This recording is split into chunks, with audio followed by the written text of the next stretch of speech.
Welcome to Sign Unscripted. I'm Robin Donovan, Signs of the Times Editor-in-Chief, and with me today is... Clive Bruce, CEO of the SEGD, the Society for Experiential Graphic Design. And Clive, I wanted to have you on today to talk about SEGD because I think that not everyone in the signage industry is completely familiar with it. So what is your organization all about? We are an organization that started 45 years ago, and it was started by three people that were doing signs, making signs, and figured out that, in fact, what they were doing was more than just making signs. They were helping companies to brand themselves, to create experiences in their offices and their retail outlets, and helping people to find their way around an environment. And so that's kind of where the disciplines of wayfinding and placemaking and exhibition design came from. And so if you look at us today, we're about 70% designers and about 30% fabricators and vendors who supply materials to this industry. Okay, and as far as size, how big are you compared to the other organizations like ISA, SGIA? So we are 2,500 or just under 2,500 members. I think if you look at our national conference, we're about 550 people at the national conference. We have an expo, a kind of show floor that goes along with that conference, but we're conference first, show floor second. And the show floor is very important because that's where the fabricators and the vendors tend to show new materials and new processes to our designer members, to the 70% designer members. If you compare that with ISA, I think ISA is about 18,000 people at their annual show. So it's much more the signage industry, whereas we much more the design industry. I think another thing that's sort of really important to understand as a difference between ISA and SEGD is SEGD is really a group of design professionals that make one-off projects. And they tend to be the projects in the US and internationally that have the highest profile.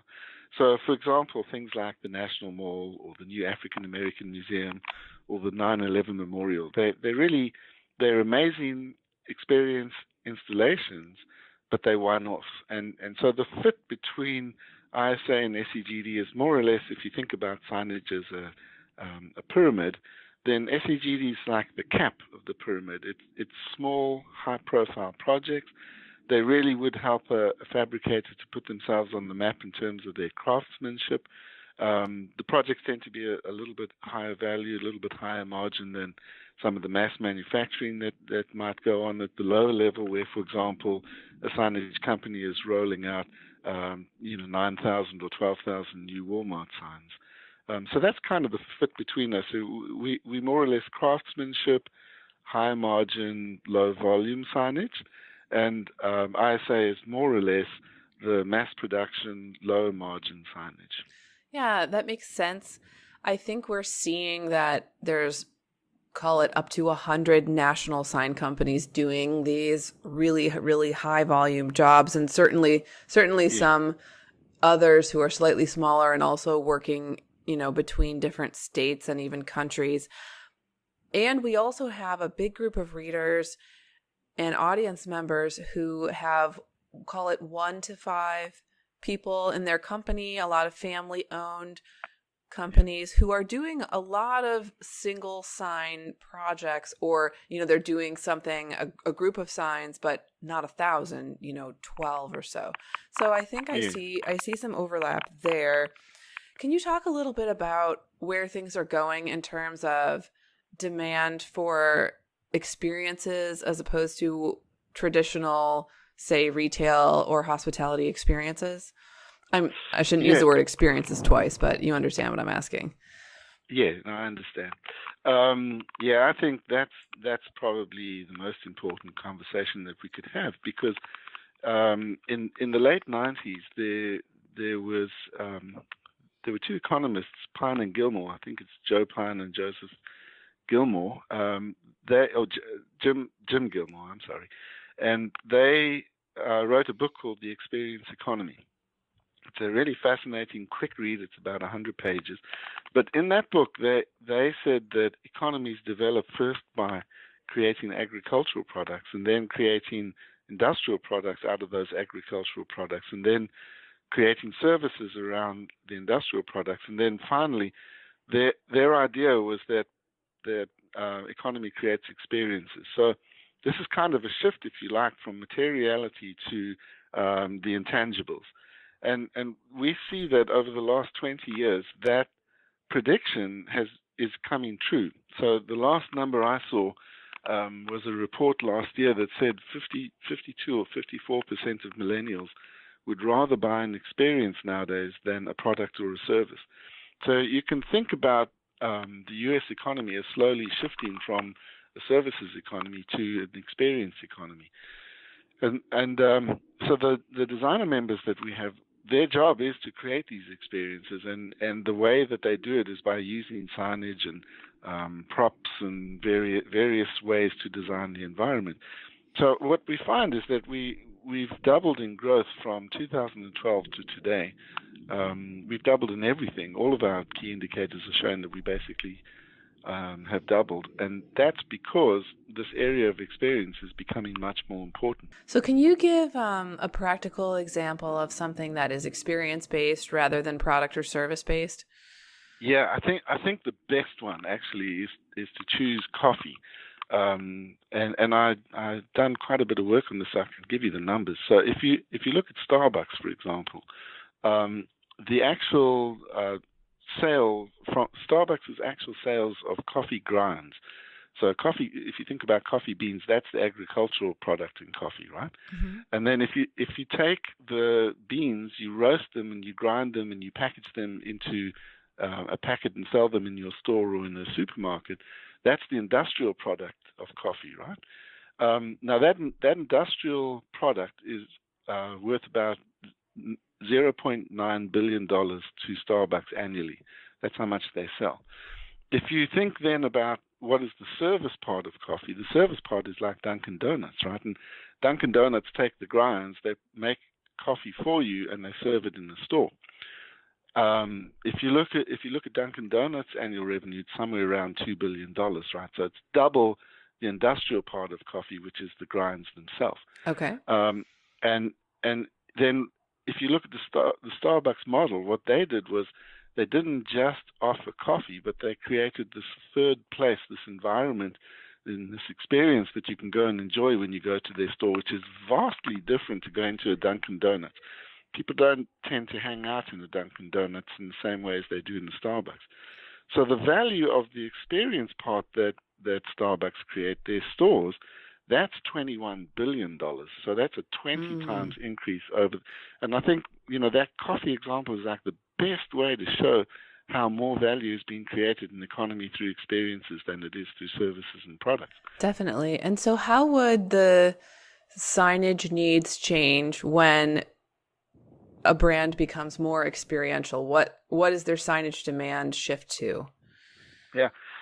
It's not so much the signage demand that's shifting. What's shifting is the idea behind the signage, right? Well, right. But I'm saying, yeah. From a sign maker's perspective, what type of work might they get if Starbucks, because I'm thinking more kind of high-end, one-off types of things. Right. But actually, we could, what you said earlier about many of your members are 1 to 5 person companies. Well, I mean, we can say exactly the same thing because most of the designers that we have are in small companies as well. I mean, there's large advertising agencies and that claim to do experience, but they don't really do that. It's the smaller companies that are building the experiences. But so let's take that as an example. I mean, somebody that has a restaurant in a small town in Middle America, right? If they hired a designer to create an experience out of that restaurant instead of focusing just on making a functional restaurant, that would be an example of how people at a very small level, 1 to 5 person companies, signage designers and signage manufacturers and designers working together could create experiences at a very low sort of entry level. Interesting. And I think that's definitely something that we are seeing in retail, in hotels, in every type of place. So we just have about a minute left, Clive, and I was a little curious about you and how you got involved with SEGD, and what you can tell us about your path. Okay, so I'm trained as an industrial designer, which means I make industrial products, right? And I worked for Philips Electronics for about 15 years. And in the last 10 years of my time there, we did many workshops on the future. Philips asked us to help them understand how people's needs would change so that they could invent the kind of technologies that would meet those needs. And every time we did a workshop, and this was roughly 50 of them, they would follow the same format. We'd hear about the trends on day one. We'd go into brainstorming on the second day, and it would always be, most of this work was done in the 90s, by the way. So it would always come out that people wanted some kind of mobile device that would do everything for them. And today we call that a smartphone, right? So that prediction came true. Wow. And then on the third day of the workshop, what would always happen is those devices would disappear into the environment, and the environment would become intelligent, and you would just interact directly with the environment. So when I heard about SEGD and I read their mission statement, it was to create a community of professionals that connect people to place. And I realized that that's actually the interface between people and an intelligent environment. And so there was only one job left for me to do, and that was that one. And so you're doing it. So I'm doing it, trying to. Yeah, so if Signs of the Times audience members would like to learn more about SEGD or attend an upcoming event, where should they go? They should go to the website. I mean, it has everything about us. We're very open about publishing our content, and they would find on the events page, they would find the events we're running this year.